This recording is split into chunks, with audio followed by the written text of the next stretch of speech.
Bismillahirrahmanirrahim. Allahumma salli wa sallim ala Sayyidina Muhammad wa ala ali Sayyidina Muhammad. Saudara-saudaraku yang dirahmati Allah, Abu Dujanah merupakan salah satu sahabat Rasulullah. Ia sangat taat dan sangat takut pada Allah. Semua sahabat Rasulullah adalah para waliullah, mereka para kekasih Allah. Tentu saja mereka memiliki keistimewaan di atas para orang soleh setelah mereka. Rasa cinta mereka pada Allah sangat besar. Rasa cinta ini kemudian melahirkan rasa takut untuk melanggar larangan Allah. Abu Dujanah berasal dari kabilah Khazraj. Dia dan keluarganya hidup serba kekurangan. Mereka adalah keluarga yang sangat miskin.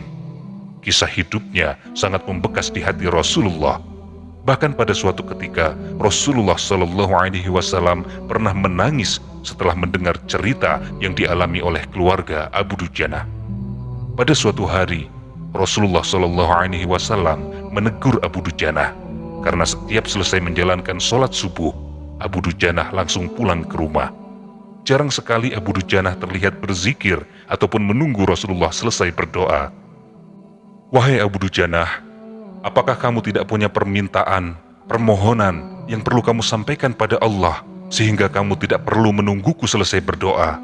Kata Rasulullah. Abu Dujanah hanya menunduk. Ia terdiam. Wahai Abu Dujanah, kenapa kamu selalu terburu-buru pulang setelah selesai sholat? Ada apa? Tanya Nabi. Suasana sangat hening. Kemudian dengan pelan Abu Dujanah menjawab, Ya Rasulullah, saya punya satu alasan untuk berbuat itu, katanya. Apa alasanmu, hai Abu Dujanah? Coba kamu ceritakan kepada saya, kata Nabi. Ya Rasulullah, rumah kami berdampingan persis dengan rumah seorang laki-laki. Dia sangat kikir, dia sangat pelit. Di atas pekarangan rumah tetangga kami ini, ya Rasulullah, ada sebatang pohon kurma yang tinggi menjulang. Dahannya menjuntai ke rumah kami. Setiap kali ada angin bertiup di malam hari, kurma-kurma tetangga saya itu berjatuhan dan mendarat di rumah kami, ya Rasulullah, kata Abu Dujanah mulai bercerita. Ya Rasulullah, kami adalah keluarga miskin. Anak saya sering kelaparan, kurang makan. Saat anak-anak kami bangun, ya Rasulullah, apapun yang mereka temukan, apapun yang mereka dapatkan, akan mereka makan, ya Rasulullah. Oleh karena itu, ya Rasulullah, setelah selesai sholat, saya segera pulang. Sebelum anak-anak saya terbangun dari tidurnya, saya kumpulkan kurma-kurma milik tetangga saya yang berceceran di halaman rumah. Kemudian setelah terkumpul, kurma-kurma itu saya antarkan kepada pemiliknya, kata Abu Dujanah. Abu Dujanah kemudian menggeser duduknya. Kemudian dia melanjutkan ceritanya. Ya Rasulullah, pada suatu hari saya terlambat pulang ke rumah. Ternyata anak saya sudah terbangun. Mereka menemukan kurma tetangga yang jatuh di halaman rumah. Mereka masih kecil-kecil, ya Rasulullah. Anak saya masih kecil-kecil. Tanpa berpikir panjang, anak saya langsung memakan kurma itu. Mata kepala saya menyaksikan sendiri ketika dia sedang mengunyah kurma basah di dalam mulutnya. Ia habis memungut kurma yang telah terjatuh semalam. Mengetahui itu, ya Rasulullah, saya masukkan jari tangan saya ke mulut anak saya itu. Saya keluarkan apapun yang sudah dimakannya, ya Rasulullah. Saya tak pernah membiarkan anak saya memakan kurma milik orang lain. Saya tak ingin makanan haram itu menyebabkan keluarga kami mendapatkan siksaan pedih di akhirat kelak, ya Rasulullah. Saya marah, ya Rasulullah. Kemudian saya katakan kepada anak saya, Nak, janganlah kamu permalukan ayahmu ini di akhirat kelak, ya nak. Anak saya menangis. Kedua pasang kelopak matanya mengalir air mata dengan sangat deras. Dia sangat kelaparan. Ya Rasulullah, kami katakan kembali kepada anakku itu, Anakku, hingga nyawamu terlepas sekalipun, sampai kamu mati sekalipun, aku tidak akan pernah rela meninggalkan harta haram di dalam perutmu. Seluruh isi perut yang haram itu akan aku keluarkan dan akan aku kembalikan bersama kurma-kurma yang lain kepada pemiliknya. Suasana pagi itu sangat hening. Mata Rasulullah SAW berkaca-kaca mendengar pengakuan Abu Dujanah. Butiran air mata Rasulullah yang mulia berderai begitu keras. Rasulullah kemudian mencari tahu siapa sebenarnya pemilik pohon kurma yang dimaksud oleh Abu Dujanah. Abu Dujanah kemudian menjelaskan pohon kurma itu adalah milik seorang laki-laki munafik. Kemudian Nabi Muhammad mengundang pemilik pohon kurma itu. Rasulullah Shallallahu Alaihi Wasallam menawar pohon kurma miliknya dengan harga yang sangat tinggi. Rasulullah berniat untuk membeli pohon kurma itu. Aku berniat membeli pohon kurma milikmu. Aku akan membayarnya dengan harga 10 kali lipat dari harga pohon kurma itu sendiri. Pohonnya terbuat dari batu zamrud berwarna biru. Dia disirami dengan emas merah, tangkainya dari mutiara putih. Di situ ada bidadari yang cantik jelita sesuai dengan hitungan buah kurma yang ada, kata Rasulullah. Akan tetapi pria munafik itu dengan sombong menjawab, "Saya tidak pernah berdagang dengan memakai sistem jatuh tempo, dengan hutang, ataupun dengan cicilan. Saya tidak mau menjual apapun kecuali dengan uang kontan dan tidak pakai janji kapan pelunasannya." Tiba-tiba Abu Bakar As-Siddiq masuk. "Saya akan membayarnya kontan dengan harga 10 kali lipat harga kurma yang lebih baik dari kurma milikmu," kata Abu Bakar. Pria munafik itu sangat senang. Dia setuju, kemudian menyerahkan pohon kurma miliknya kepada Abu Bakar. Selanjutnya, Abu Bakar menyerahkan pohon kurma itu kepada Abu Dujanah. Abu Bakar memberikan pohon kurma itu untuk Abu Dujanah. Rasulullah kemudian bersabda, "Wahai Abu Bakar, aku yang akan menanggung gantinya untukmu." Mendengar sabda Nabi ini, Abu Bakar bergembira bukan main. Begitu juga dengan Abu Dujanah. Sedangkan si munafik itu segera pergi. Dia berjalan pulang, kemudian mendatangi istrinya. Lalu ia bercerita tentang kisah yang baru saja terjadi. "Istriku, aku telah mendapatkan untung yang sangat banyak hari ini. Aku dapat 10 pohon kurma yang lebih bagus dari pohon kurma kita. Padahal kurma yang aku jual itu masih tetap berada di pekarangan rumah kita. Aku tetap akan memakannya lebih dulu, dan buah-buahan itu tidak akan pernah aku berikan kepada tetangga kita sedikit pun," katanya dengan sangat licik. Pada malam harinya, si munafik itu tertidur pulas. Keesokan harinya dia bangun dan melihat pohon kurma yang sudah ia jual.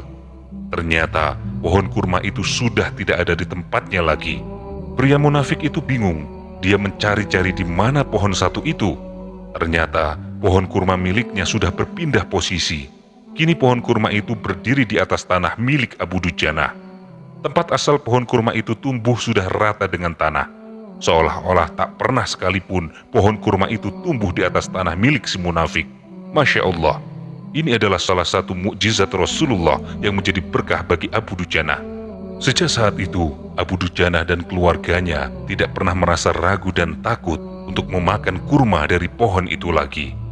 Sobat teman bercerita yang dirahmati Allah, kisah Abu Dujanah dengan pohon kurma milik orang munafik merupakan tamparan bagi kita yang membangunkan kita dari keterlenaan hidup selama ini. Di zaman ini, betapa manusia sangat mudahnya mengambil yang sebenarnya bukan haknya, bukan miliknya. Seakan-akan Allah tidak melihat apa yang dilakukan manusia, seakan-akan tidak takut pada ancaman dan azab Allah terhadap orang yang mengambil yang bukan haknya. Makanan yang haram, barang yang haram, harta yang haram pasti akan berpengaruh dalam kehidupan seorang muslim. Dampak yang paling buruk dari makanan yang haram berhubungan dengan hati manusia, karena hati adalah sumber keselamatan di dunia dan di akhirat. Dan keselamatan kita pada hari kiamat sangat tergantung oleh keselamatan hati kita. Saudara-saudaraku, kisah Abu Dujanah ini mengingatkan kita tentang warok atau berhati-hati. Warok adalah kunci agama seorang hamba dan sumber berbagai macam kebaikan bagi seorang hamba. Sifat warok yaitu menjauhi segala sesuatu yang dikhawatirkan akan memberikan mudarat bagi akhirat kita. Contoh dari warok adalah seperti yang dilakukan oleh Rasulullah. Beliau pernah menemukan sebuah kurma di bawah tempat tidurnya. Rasulullah kemudian memakan kurma itu. Setelah memakannya, Rasulullah tidak bisa tidur. Ketika Aisyah bertanya, mengapa Rasulullah tidak tidur malam itu? Rasulullah kemudian menjawab, "Tadi malam aku makan kurma, sementara ada kurma-kurma sedekah. Aku khawatir kurma itu termasuk kurma sedekah. Padahal Rasulullah tidak boleh menerima sedekah, termasuk juga zakat di dalamnya." Contoh lain dari sikap wara adalah sikap yang diambil oleh Abu Bakar.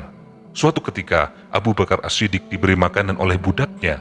Setelah selesai makan, Abu Bakar menanyakan kepada budaknya itu, dari mana asal-usul makanan itu? Kemudian budaknya dengan jujur mengaku bahwa dulu di masa jahiliyah ia pernah berpura-pura menjadi dukun, dan makanan itu merupakan hasil dari upah ketika ia berpura-pura menjadi dukun. Mendengar hal itu, Abu Bakar langsung memutahkan seluruh makanan yang telah dimakannya. Ini adalah warok, padahal sebenarnya Abu Bakar tidak berdosa jika dia tidak memuntahkannya sebab beliau tidak tahu. Demikian juga Imam Bukhari meriwayatkan dalam sahihnya bahwa Umar bin Khattab pernah minum susu yang diberikan kepadanya. Setelah minum susu itu, Umar mengetahui bahwa susu itu berasal dari unta-unta sedekah. Maka dengan tanpa ragu, Umar langsung memutahkan susu itu. Mereka melakukan itu semua karena rasa warok dan rasa takut kepada Allah akan memakan sesuatu yang haram. Rasa takut merupakan kekuatan bagi seorang hamba dalam menghadapi hal-hal yang haram dan maksiat. Kalau kita tidak punya rasa takut kepada Allah, kita tidak akan peduli dengan apa yang Allah haramkan kepada kita. Oleh karena itu, Allah Subhanahu wa Ta'ala memuji para malaikat karena rasa takut mereka kepada Allah. Abu Dujanah juga mengingatkan kita untuk takut pada Allah. Rasa takut adalah sifat para nabi dan sifat orang-orang yang bertakwa pada Allah. Dan rasa takut yang terbesar adalah ketika kita sendirian, saat tidak ada orang yang melihat, saat kita sendirian, tidak ada yang melihat dan mengawasi kita, namun kita yakin Allah selalu mengawasi diri kita.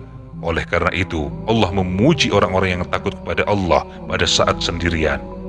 Makanya sebagian ulama mengatakan, jangan kamu jadikan Allah yang paling hina yang mengawasi dirimu.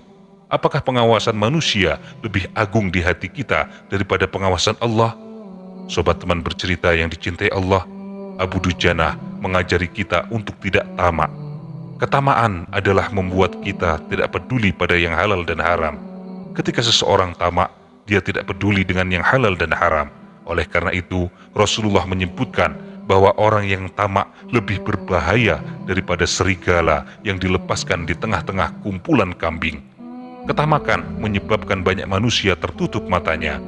Mereka hanya memikirkan bagaimana bisa meraih kesenangan, meraih kenikmatan, mendapatkan harta, tanpa memperhatikan apakah itu halal atau haram, apakah itu dapat mendatangkan murka Allah ataukah mendatangkan ridho Allah.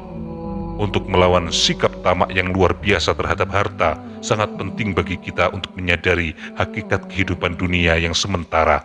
Dunia adalah sesuatu yang hina. Harta hanya akan mendatangkan hisab yang sangat berat di sisi Allah.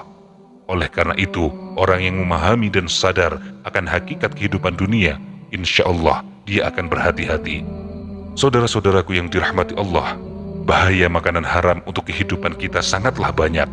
Seseorang yang memakan yang haram akan dicabut dari hidupnya keberkahan. Hidupnya tidak berkah dan selalu susah, selalu merasa kurang. Makanan haram akan membuat doa tidak diijabahi, tidak dikabulkan.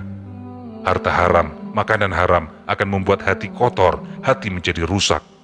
Makanan haram akan membuat orang senang pada maksiat. Makanan haram membuat ibadah tidak diterima. Makanan yang haram membuat seseorang diazab dalam kuburnya. Makanan yang haram menghalangi orang untuk masuk surga. Rasulullah bersabda, barang siapa yang mengambil harta seorang muslim tanpa hak, maka Allah mewajibkan dia masuk neraka dan Allah haramkan ia masuk surga. Hadis riwayat Muslim dan Ahmad. Maka saudara-saudaraku, sebaiknya kita berhati-hati. Jangan sampai ada sesuatu yang haram dalam hidup kita dan keluarga kita.